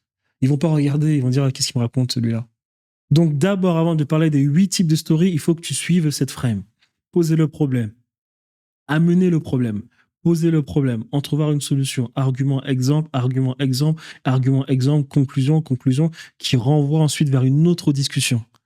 Pour parler soit d'un autre problème, pour discuter justement en DM. Donc, ensuite, il y a 8 types de stories. Les insights. Insights, c'est tout ce qui est réflexion. Voilà, tu veux développer quelque chose dans ton business, tu as fait des chiffres, tu veux parler de quelque chose qu'il y a ton business, il y a des stories de type insight. Après, il y a la réflexion. Réflexion, voilà, c'est tout simplement, tu te prends pour un philosophe, tu postes. Après, il y a argent. On est dans la niche argent. Donc là, je donne un exemple sur la niche argent. Parce que moi, je suis dans la niche argent. Mais si tu es dans la niche sport, bah, tu changes argent par sport, tu montes ton corps. Hein. Il faut adapter. La niche argent, c'est prouver la légitimité financière. Donc là, ça va être ton business, pas tes clients. Après, il y a vie personnelle. Vie personnelle, c'est comme les influenceurs Instagram, tu copies juste. Pareil, même quand tu fais les influenceurs Instagram, il ne s'agit pas juste de poster une image. Quoique si tu peux poster une image, si tu souhaites. Mais même à ce niveau-là, moi, je considère de faire des histoires. Et les influenceurs le font. L'influenceur Instagram, il commence à poster à 8h, à 19h, tu sais ce qu'il a fait de sa journée. Bref, au lieu de poster juste une photo avec un jus de fraise, à quoi ça sert? On s'en fout. On s'en fout de ton jus de fraise.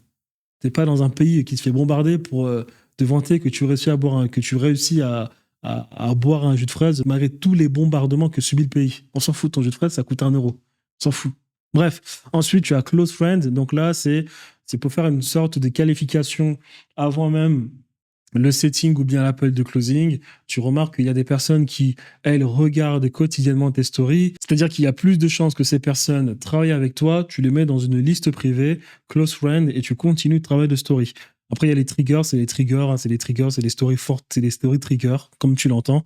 Là, par contre, tu n'as pas besoin de sur la frame, ça peut être une image pour ensuite annoncer la couleur sur les autres stories. Après, tu as les stories d'annonce, tu annonces ton offre, tu annonces au travers peut-être d'une liste d'attente, tu annonces un lead magnet, c'est pareil. Donc ça, c'est les 8 types de stories. Maintenant, quand tu fais ces 8 types de stories, je vais t'expliquer comment moi je fais. Il faut que tu saches que les 8 types de stories, tu dois les poster de manière intelligente. Intelligente, c'est-à-dire que lorsque tu veux parler de ton business, lorsque tu veux faire la promotion de ton business, lorsque tu veux parler de lead magnet, tu le fais maximum 1 fois par semaine. Parce que si Les gens s'abonnent pour que tu les casses sans arrêt la tête avec ton offre, sans leur apporter de la valeur, elles se désabonnent, elles partent.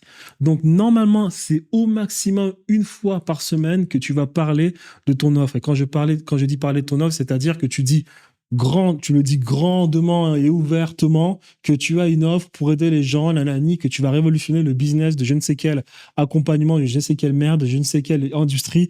Voilà, ça, quand tu fais vraiment la promotion, c'est une fois par semaine, voire même peut-être une fois toutes les 2 semaines. C'est pareil avec tout ce qui est annonce. Maintenant, il va te rester à cause de cela 6 stories, parce qu'en fait, là, j'ai mis annonce d'offre, mais c'est annonce lead magnet et annonce d'offre. Il va te rester ensuite les inside, réflexion, argent, vie personnelle, close friend, avis client, trigger. Là, il va falloir que tu joues correctement sur bien dispatcher tes stories, pas dans la journée, mais à la semaine. D'accord ? Il y a les stories qui peuvent revenir tous les jours, comme inside, réflexion, argent, ça peut revenir tous les jours. Les stories avis client, pas la peine que ce soit tous les jours. Ça fait trop, sinon, les personnes n'assimilent pas le fait que tu aies aidé autant de personnes, sachant qu'une personne a un problème qu'une autre personne n'a pas. Donc, il faut que tu espaces bien la quantité de stories par rapport aux avis clients lorsque tu veux les partager. Et je répète, avis client, c'est pas de montrer une capture d'écran d'une personne qui a réussi. Non, c'est par exemple, tu poses un problème sur le problème, je sais pas moi, de conversion des leads.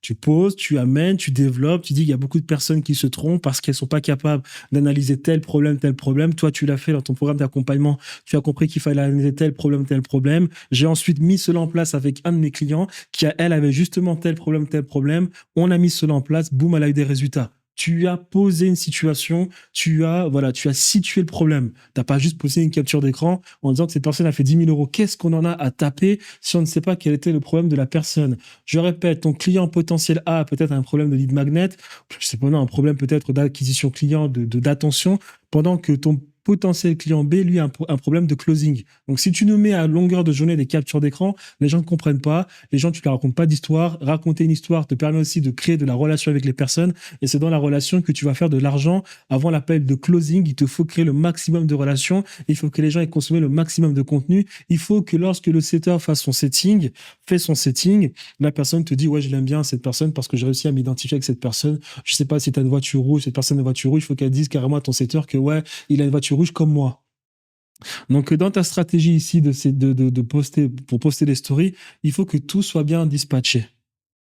Et moi, je vais te montrer tout à l'heure, j'ai fait des prompts avec ChatGPT. J'ai un ChatGPT personnalisé qui me permet de faire ça tout en automatique. Je ne me casse pas la tête. Mais avant, pour le faire, il faut d'abord donner de la data à ChatGPT, on est d'accord.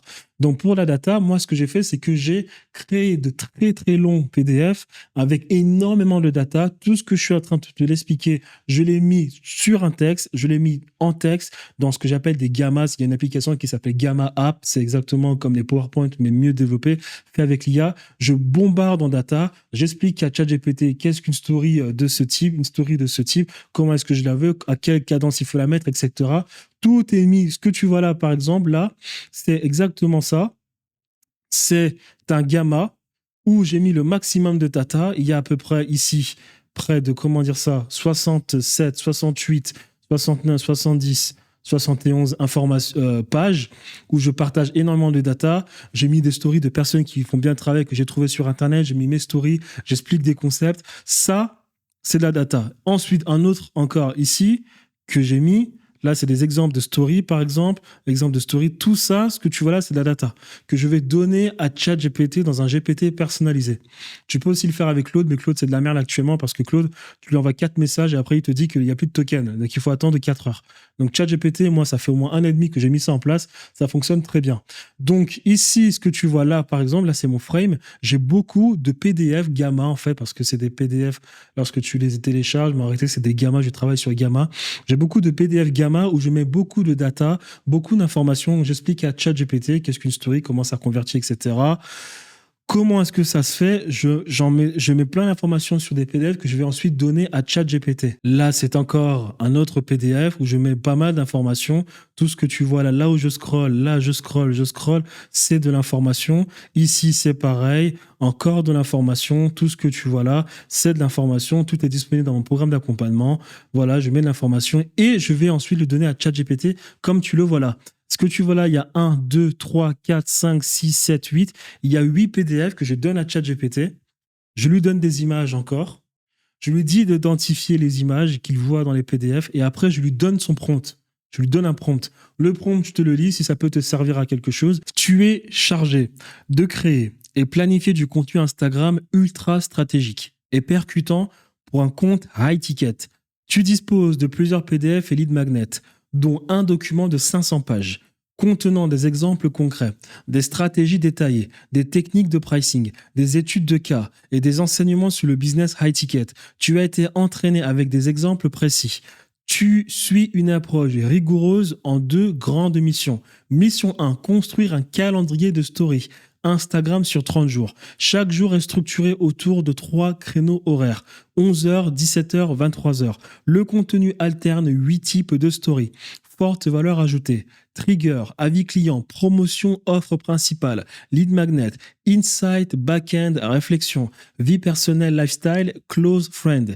Les stories sont organisées en blocs complets, jamais découpées sur plusieurs horaires. Tu varies le nombre de frames par jour, entre 3 et 20 frames pour éviter toute monotonie. Tu indiques pour chaque créneau le nombre exact de frames, l'heure visuelle, photo, lifestyle, preuve sociale, graphique et le contenu précis de chaque frame. Les journées 100% dédiées à une offre ou à un lead sont intégrées stratégiquement chaque semaine. Tu gères les CTA intelligemment. Hand riser, sondage, mots-clés à commenter, sans abuser des liens directs. Alors ici, je t'explique. Il y a beaucoup de call to action qu'on voit sur Instagram. Commente le mot nanani nanana. C'est une stratégie qui est déjà trop utilisée. Les gens en ont trop conscience. Or, nous, on veut contacter les personnes qui regardent nos stories jusqu'à la fin. Mais si on leur demande de faire, si on fait trop de call to action, c'est exactement comme si on faisait trop la promotion de notre offre. Or, j'ai expliqué tout à l'heure qu'il ne fallait pas faire trop la promotion de son offre. Il faut partager d'abord beaucoup de valeur. Donc, l'astuce que moi j'ai faite, c'est tout simplement, voilà, tu fais une story Instagram et à la fin, tu termines avec une question. Car je répète, je te l'expliquais tout à l'heure, comment tu fais ta frame, amener le problème, poser le problème, en trouver une solution, argument, exemple, argument, exemple, argument, exemple, conclusion qui renvoie vers une autre conversation, bien vers un autre problème. Donc moi, je termine avec un handwiser, je termine avec un sondage, je termine avec une question. Et le fait que une story chez moi a plusieurs frames d'images, les personnes qui sont arrivées à la fin me donnent l'information que ces personnes sont intéressées et en plus de cela, ces personnes répondent au sondage. Donc je sais que c'est une personne qui est intéressée pour de vrai. Donc je vais la contacter en setting et on commence le travail de setting, on commence le travail de nurturing. Mission 2, générer des frameworks de stories sur une thématique précise. Chaque framework suit une trame complète. Introduction, hook, problème, transition, solution en 3 arguments, exemple, conclusion, CTA. Tu adaptes cette frame à différents types de stories. Valeur ajoutée, insight, réflexion, lead magnet, personnel et trigger. Tu extrais les sujets depuis les documents fournis. Tu présentes chaque frame sous forme de frame Instagram précise. Visuel plus texte impactant. Tu suis également ces règles stratégiques de ne pas être rigide ou répétitif dans le calendrier.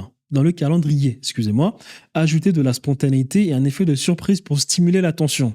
Prioriser les hand raisers et les pôles de questions. Intégrer au moins une journée 100% lead magnet ou une journée 100% offre principale par semaine. Alterner story, stratégie, preuve sociale, moment de vie, insight, business et exclusivité. Toujours penser à l'objectif business final, convertir vers les offres à 4 000 et 15 000 euros. Voilà, donc ça, c'est, comment on appelle cela, le prompt que je lui donne. Résultat des courses, je vais ensuite te montrer le résultat. Donc, par exemple, ici, ce que tu vois là, je clique ici, fais-moi une story, ou bien donne-moi 10 idées de story, structure-moi une journée à 100%, crée-moi un framework complet sur le pricing étiquette. Je peux aussi lui créer ici, fais-moi un calendrier, et il va me faire des calendriers. Par exemple, là, ce que tu vois là, c'est un calendrier. Là, il me fait 2 types de calendriers. Il me fait d'abord un calendrier pas très détaillé. Après, il fait un calendrier ultra détaillé. Là, il me dit lundi, on va faire 20 frames. Mardi, 3 frames. Mercredi, 17. Jeudi, 15. Vendredi, 5. Samedi, 12. Dimanche, 8. Là, il me dit, par exemple, qu'on va faire une story de type réflexion. Après, une story de type insight. Après, là, on va faire peut-être un call to action. Là, une story tout simplement pure lifestyle. On revient après ensuite sur un hand raiser pour inciter à voir les gens qui regardent. Après, on peut terminer ici avec un insight. Et voilà comment il va diversifier en fait le truc. Après, là, ce que tu vois ici, ce que tu as vu ici le lundi, il va me le faire de manière plus détaillée ici. Il va me dire le hook, il va me dire le sujet que je peux utiliser, il va me dire est-ce que c'est une story lifestyle, est-ce que c'est un handwiser, est-ce que c'est un rappel, est-ce que c'est une preuve sociale ce qu'on va faire, est-ce que c'est un avis client, est-ce que c'est une agitation du problème. Il me détaille la chose. Et moi, derrière, je ne vais pas, quand je vais construire mes stories, je ne vais pas textuellement reprendre ce qu'il me dit. Mais moi, derrière, je sais exactement. Si j'ai envie de changer, si j'ai pas forcément envie de parler de pourquoi 99 des coachs et consultants échouent avec leur étiquette, je n'ai pas forcément envie de parler de ça. J'ai peut-être envie de parler d'un autre sujet. Donc, je vais parler d'un autre sujet, mais par contre, je vais respecter l'organisation des stories qu'ils me proposent. Parce que moi, j'ai pas envie de réfléchir. J'automatise, j'organise. Donc, ça, c'est fait. Et ensuite, derrière, comme je l'expliquais tout à l'heure, il peut, en fonction du type de story, me faire des séquences de frames. Moi, derrière, ensuite, je reprends la phrase, je mets mes images, je reprends la phrase, je mets mes images dans des stories que j'appelle des frames, que je te montre ici maintenant. Donc, comment est-ce que je m'organise? Ce que tu vois là, c'est des dossiers dans mon MacBook. Donc, j'ai des inspirations, j'ai une banque d'images, j'ai des stratégies, j'ai le laboratoire, c'est là où je fais souvent quelques manipulations Photoshop. Ici, la banque, il y a 1000 images. Donc, les 1000 images, je vais prendre quelques images avec lesquelles je vais faire mes stories. Donc ensuite, moi, je m'organise en avance, exactement comme ma création de contenu, où on a 3 jours d'avance, 4 jours d'avance, 30 jours d'avance, 15 jours d'avance. Les stories, c'est pareil. Les stories, c'est déjà en avance. Donc on a déjà dans le mois 1, 2, 3 jusqu'à 30 jours, on sait exactement quel type de story on va poster.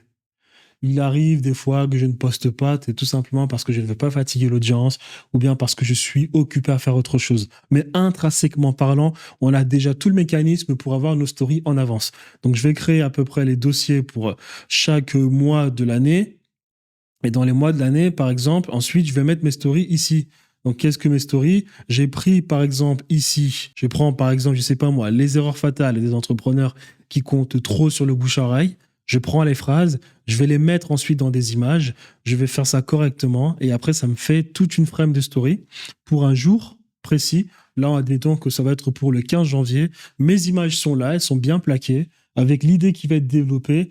Et au moment de poster, on va reprendre les images et on va les poster sur l'iPhone en une seule fois. Bon, ça, c'est moi qui le fais encore. C'est pas encore une personne dans mon équipe. Mais voilà, ça me prend même pas 5 minutes. Donc là, je te montre un exemple ici. Prenons client. Par exemple, prenons client.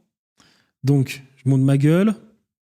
Tu vois, beaucoup de coachs croient que poster plus égale signer plus de clients. Donc, je pose, j'amène le sujet. Alors, ils balancent 3 réels par semaine, des carousels. Donc là, je commence à poser le problème. Des carousels, des stories, dans le vide. Tu remarqueras que j'ai mis plusieurs images avec du texte, parce que comme je te l'ai dit, avec ChatGPT, je lui ai donné le sujet que je voulais développer. Il m'a donné des frames, on a un peu corrigé. Voilà comment j'accumule ensuite des frames dans mon Apple Note. J'ai plein de frames comme ça, déjà prêtes. Moi, j'en prends une, je prends les images, tac, tac, tac. Je mets dans mon dossier. Le jour J, je poste. Voilà. Résultat, un peu de vues, quelques likes, mais rien ne rentre sur leur compte en banque. Je continue, c'est frustrant parce que tu bosses dur, mais ton contenu n'a aucun retour concret et tu finis par penser que le problème vient d'Instagram. C'est une frame de story pour montrer que j'ai aidé un client quand même. Voilà. Donc, on a amené le sujet, bam, et tu finis par penser que le problème vient d'Instagram, de l'algorithme, de la niche, mais non. Le vrai problème, c'est que ton message ne parle pas aux bonnes personnes. Donc, on a fini avec l'introduction. On attaque. Là, maintenant, je montre mon client. Très bien. C'est exactement ce qui est arrivé à un de mes clients. Coach en développement personnel. Il avait testé toutes les formes, tous les formats Insta possibles. Live, réel, post inspirant. Rien ne décollait. Là, on met des captures d'écran parce qu'il est content. Alors, on a tout recalibré, son offre, son système low ticket, son high ticket, même son closing. Parce que, comme je vous l'expliquais en début de vidéo, j'ai aidé beaucoup de personnes à exposer leur compte Instagram. Alors, je pense que mon client, lui, après un mois ou 2 mois à l'accompagnement, il s'est fait 10 000 vues, 10 000 abonnés, pardon, avec beaucoup de vidéos virales. Je parle avec lui sur une de mes vidéos. Il est avec moi sur une de mes vidéos. Je pense qu'il est ici. Il est ici, c'était il y a 5 mois. Il est là, et du coup, tout se passe bien avec lui. Voilà. Donc, on a tout recalibré, son offre, son système low ticket, son high ticket, même son closing, mais surtout, on a revu son Instagram de A à Z. Donc là, c'est ses statistiques. Il fait 52 000 vues, 14 000 vues, 34 000 vues, 38 000 vues. Pareil, pas pour faire des réels viraux, juste pour les vues, mais pour qu'ils portent un vrai message. Donc, je continue avec mes frames. Les images servent de validation, servent de preuve, pendant que les textes servent d'argument. Voilà. Ensuite, il fait 27 000 vues, 16 000 vues, 600 000 vues, 49 000 vues. Il est content. Un message qui attire les bonnes personnes et les pousse à venir lui parler en DM. On continue. 12 000 vues, 100 000 vues, 134 000 vues, 84 000 vues. Ses premiers réels optimisés ont fait plusieurs dizaines de milliers de vues. Là, il a fait 700 000 vues, il était tout content. Mais la différence, cette fois, les vues se transformaient en conversation qualifiée. Donc, en R1, donc là, il a signé il a signé une vente directement dès le premier appel. En R1 to do, trouver le petit truc que la personne veut entendre. Oui, c'est bon, je suis déjà chamboulé, je pense qu'on en a touché un point sensible avec la culpabilité. Ah, c'est cool alors, là, c'est moi qui lui réponds. Boum. Derrière, avec un closing retravaillé, il a signé un client juste après. Voilà, jusqu'à dépasser les 20 000 euros par mois. Donc là, c'est la vidéo en question dont je parlais. J'ai d'ailleurs fait une vidéo où je forme un closer en direct et je montre comment vendre sans forcer. Et là, je balance du coup, j'ai fini de parler du problème, j'ai fini de montrer mes résultats avec mon client.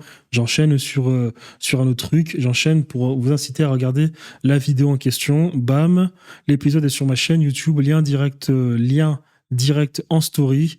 Voilà, ça continue. Ça peut clairement t'aider. Donne-moi 20K et je t'envoie la vidéo. Voilà. Après, je pense que c'est terminé. Ça, c'est un autre client. Et voilà. Voilà comment faire une story Instagram. Donc, tu maîtrises des stories Instagram. Tu génères de l'attention. Tu automatises. Je parle à moi, Thierry. Maintenant, il faut faire du setting. Alors, le setting, c'est très simple. Alors, ça, c'est un petit arbre à respecter pour ce qui est du setting Instagram. Dans mon accompagnement, on va plus en profondeur. On donne à nos clients carrément des templates avec plein de cas anticipés, boum, pour ce qui est du setting, en fonction des objections de la personne, exactement quoi lui dire. On a plein de trackers à ce niveau-là qu'on donne à nos clients. Pour ce qui est du setting, il faut juste suivre le processus. Et la personne, nos clients n'ont même pas à réfléchir. On leur dit exactement quoi faire en setting, bam, bam, bam. Mais bon, pour toi, je te donne directement un petit truc que tu peux mettre en place directement. C'est très simple. Le but en setting, c'est de contacter le maximum de personnes qui ont montré un certain intérêt pour, du coup, notre solution. On veut les contacter, leur partager le maximum de valeur et ensuite les inciter à réserver un appel et le tout dans une conversation très courte. Donc moi, ce que je fais, c'est que je vais directement leur proposer d'analyser leur vidéo, leur business. Salut, j'ai pris quelques minutes pour analyser ton Instagram et ton modèle de business. J'ai identifié des optimisations concrètes qui peuvent t'aider à passer le seuil des 30K par mois. J'ai fait une courte vidéo Loom pour t'expliquer clairement. On a un système, le setter, tac, tac, tac. Il envoie cette vidéo en automatique. Dès qu'une personne a une réponse, il nous contacte sur Discord. Le Discord, on fait la vidéo Riverside ou bien la vidéo Loom. On lui renvoie. Il est content. Alors là, ici, s'il ne répond pas, je te relance vite fait. Julien, la vidéo est déjà prête. Je voulais juste savoir si ça t'intéresse de la recevoir ou pas. Si il répond directement, hey Julien, je voulais juste savoir si l'analyse de la vidéo. Alors là, on lui envoie la vidéo, mais on n'a pas eu de retour de sa part. On relance simplement. Si tu veux, on peut creuser ça ensemble en 15-20 minutes pour voir si ça vaut le coup d'aller plus loin. Bon, c'est un message de relance. Je voulais savoir si l'analyse dans la vidéo t'a parlé ou pas. Si tu veux, on peut creuser ça ensemble en 15-20 minutes pour savoir si ça vaut le coup d'aller plus loin. S'il ne répond pas, tu attends une semaine, tu relances, c'est toujours pareil. Tu attends 11 jours. Les relances se font sur 11 jours. Si après 11 jours, c'est pas intéressant, tu passes à quelqu'un d'autre. Mais durant 11 jours, tu essaies de relancer avec un bon intervalle de 2 jours. Voilà. C'est différent pour le formulaire instantané. Parce que moi, je faisais une autre technique pour ce qui est du photovoltaïque. Là, on relançait 4 fois par jour. Mais c'est des techniques différentes. Mais sur Instagram, tu peux attendre tous les 2 jours. Mais sur 11 jours, si après 11 jours, voilà, t'as pas de réponse, allez, ciao. Et dès qu'il répond, tu ne perds pas de temps. Tu l'incites directement à réserver un appel avec toi en lui disant qu'on peut aller en profondeur pour ce qui est des informations que tu lui as plus de lui donner. Parfait. Ce que je te montre dans la vidéo, ce sont des leviers génériques. La vraie différence se fait quand on les adapte à ton business précis. Le plus simple, c'est qu'on fasse un appel court pour voir où tu perds du levier et si ça vaut le coup d'aller plus loin. Boum, direct. Si la personne, comment dire ça, elle râle un peu, peut-être qu'il faut lui proposer une vidéo YouTube. Peut-être qu'il faut davantage créer la relation. peut-être qu'il faut lui proposer une vidéo YouTube, peut-être qu'il faut davantage répondre à ses questions, mais il faut jamais trop répondre. Si la personne veut davantage parler avec toi, ok, tu continues de parler avec elle, mais ne donne jamais trop d'informations. La seule chose qu'il faut faire, c'est d'accentuer son problème pour qu'elle se rende compte qu'il y a vraiment des choses à arranger à arranger dans son business, parce que c'est le but, en fait, même d'ailleurs du closing, c'est d'accentuer ses problèmes pour qu'elle se rende compte derrière qu'il faut travailler avec toi à tout prix, mais il faut pas non plus lui donner trop de valeur. D'accord? Donc, c'est tout ce qu'il faut faire en setting. Une fois que ton setting est fait, derrière, la personne a réservé un appel, il te faut quand même une petite automatisation à mettre en place. Donc là, j'ai plein d'automatisations. Je te montre une de mes automatisations en acquisition client pour ce qui est pour ce qui est d'un appel booké, un appel réservé. Comment est-ce que moi je fais? On a le déclencheur qui va être le calendrier du Go High Level. La personne a réservé un appel, on reçoit les informations. Ensuite, le compte, son profil est créé dans le CRM, ce que tu vois ici dans Get a Contact. Son profil, le profil de la personne du lead va être créé dans le CRM. Le setter, lui, derrière, il doit aller ensuite, il reçoit une alerte, il va recevoir des alertes. Il pourra aller ensuite taguer pour dire que le setting sur Instagram est en cours, parce que d'ailleurs, après, le closer, lui, il va checker le profil du setter, le profil de la personne sur le CRM, parce que lorsque la personne réserve un appel, souvent, c'est le nom du closer qui va être attribué durant l'appel qu'il faudra avoir avec le lead. C'est son nom qui va être attribué pour cet appel. Donc lui, derrière, ensuite, il va aller checker le CRM, voir les informations que le setter a mis pour que l'appel se passe correctement. Donc, ensuite, on a un tracker où on va mettre le nom de la personne, les questions auxquelles, les réponses de ces questions auxquelles il a répondu, parce que dans le calendrier, on met plusieurs questions pour nous permettre de filtrer. Donc, tout ce que tu vois là, c'est des Google Sheets qui sont des trackers. Il entre dans plusieurs de nos trackers. Ensuite, il va entrer dans ce qu'on appelle une opportunité. Je te montre ça ici, là, maintenant. Mais en fait, si tu veux, dans mon CRM, comme je t'expliquais, il y a ce qu'on appelle l'avancement du lead dans ton système de qualification. Comme je l'expliquais, lead froid, lead tiède, lead tiède, lead chaud, lead chaud. Non, c'est lead froid, tiède, tiède, chaud, chaud, qualifié, qualifié, appel réservé. Donc là, ce que tu vois ici, search opportunity, update an opportunity, update a contact. C'est-à-dire que la personne, elle est entrée dans notre pipeline. Dans le pipeline, elle va directement être mise dans appel réservé directement. Et après, ça va être au setter de faire les rappels d'appel à faire pour déplacer l'opportunité dans appel de confirmation effectué, rappel d'appel effectué, lead qualifié validé pour que derrière le closer fasse l'appel. Donc ça, c'est des automatisations pour mettre le lead dans le pipeline. Et ensuite, d'ailleurs, le setter, lui, va modifier ça de manière automatique. Pour certains événements, comme par exemple, si la personne n'est pas présente, le lead dans le pipeline, sa place va se mettre automatiquement à jour dans nos shows pour que nous, derrière, ensuite, on reçoit une alerte et que la personne soit contactée instantanément suite à son no-show. Voilà. Ensuite, ici, tu vois, il y a des Discord, c'est-à-dire que lorsqu'une personne a réservé un appel, on reçoit directement une alerte, tout le monde reçoit une alerte, je reçois une alerte, le setter reçoit une alerte, on reçoit des alertes sur WhatsApp. Là, ce que tu vois là, c'est pour dire à la personne, ton appel a été pris en compte, il a été réservé. Directement, on lui envoie une vidéo YouTube de témoignage ou bien une vidéo YouTube qui peut servir de VSL pour continuer d'apporter de la valeur. Ça, c'est une vidéo choisi par défaut de ma part, parce que là, c'est une automatisation WhatsApp. Mais si le setter estime qu'il faut lui envoyer une vidéo plus personnelle, on va prendre à la chaîne YouTube une vidéo qu'il faut d'ailleurs lui envoyer. Il reçoit des WhatsApp, mais il reçoit aussi un email. Il reçoit aussi un email. Et après, nous aussi, on reçoit nos alertes. Le setter reçoit une alerte, le closer reçoit une alerte. C'est après ce qu'on fait lorsqu'on réserve un appel. Là, au niveau du pipeline, ce que je voulais te montrer, c'est justement ça. Ici, tu vois, là, c'est les nouveaux leads, les personnes qui ont mis leurs informations. Follow-up, c'est quand on les relance. Ça, c'est archivé si ça n'a pas conclu. Quand c'est pas qualifié, que la personne nous perd du temps, on la met là. Là, c'est qualifié, mais elle n'est pas intéressée. On a essayé, ça c'est pas conclu, on la met là. Lorsqu'on contacte les personnes qui ont montré un certain intérêt, mais qui sont pas intéressées, on les met là. Lorsqu'elles réservent un appel, on les met là. Lorsque l'appel de confirmation est effectué, on les met là. Ça, c'est pour les personnes qui, souvent, vont directement réserver un appel sans nous contacter. On les rappelle dans les 5 minutes qui suivent pour voir si c'est pas un troll. On les met là. Reminder call, c'est l'appel qu'il faut faire avant l'appel de closing. Donc, c'est là. Appel annulé, c'est là. Appel non qualifié, ici. Personne non présente, on met dans le pipeline. qui appelle reprogrammer, on met dans le pipeline. Et là, c'est la partie holding, nurturing. Donc là, on sait que la personne a regardé nos stories, elle est qualifiée, on l'a bien nurture, on la met ici. Ça permet de donner l'information au closer parce que lorsque le setter prend le nom de la personne pour mettre son nom, pour mettre sa fiche ici, il y a une automatisation qui est envoyée au closer pour prévenir le closer que cette personne a regardé notre contenu, elle a bien été travaillée en termes de mindset, on lui a partagé le maximum de valeur, elle a pris en considération toute la valeur qu'on lui a apportée. C'est une information que le closer aime, parce que lui, derrière, il sait que c'est une personne qui, du coup, est vraiment intéressée pour ce qu'on a à lui proposer. Powerbell, c'est pour les personnes qui veulent travailler avec nous, mais pour plus tard. Ça, c'est les deals closés. Alors ça, c'est pour closer high ticket. Ça, c'est mid-ticket. C'est pour notre pipeline. Ça, c'est le deal perdu. Ça, c'est deal closé. Ensuite, ça, c'est l'argent qui a été déposé. Ça ne me sert pas à grand-chose. C'est l'argent déposé pour le mid-ticket, high ticket. Et ça, c'est les vieux leads après qu'il faudra supprimer. Et là, c'est quand un setter a cancel le lead de lui-même. Donc ça, c'est un pipeline qu'on a dans le CRM qui nous permet directement de savoir ce qui se passe. On met des automatisations en place pour directement faire le suivi.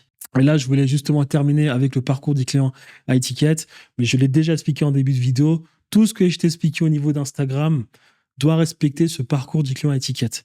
Ton système Instagram doit être lié avec ton CRM, doit être optimisé pour que le setting se passe correctement, doit être en corrélation avec ta chaîne YouTube. Donc là, je te l'ai déjà dit, lead de froid, c'est avatar client qualifié, il a un objectif précis, il connaît ses KPIs, il connaît son problème est sa priorité, il devient tiède lorsqu'il a l'intérêt pour notre solution, il est capable d'implémenter notre stratégie, c'est un lead de show lorsqu'il a du budget, lorsqu'il est décisionnaire. Tout ce que je t'ai expliqué te permet directement de valider chaque étape entre le pipeline, Instagram, les stories, le setter. Tout ça nous permet de valider le parcours du client high ticket.